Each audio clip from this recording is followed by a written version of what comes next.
खुर्ची आलोय पाहता का?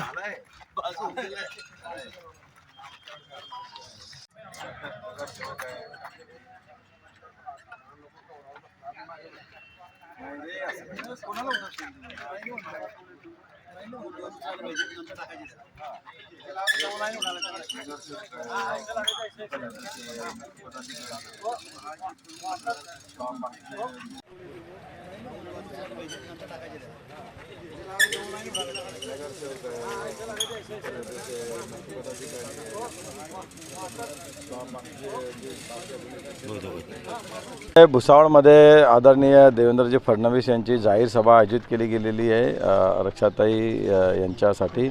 आणि जाहीर सभा तशा पाहिलं तर फक्त विरोधी पक्षाकडनं एकच झालेली आहे। आणि आज इथे एक भुसावळला एक आणि मला वाटतं 9 तारखेला किंवा 10 तारखेला एक रावेर भागामध्ये पण एक मोठी जाहीर सभा होणार आहे।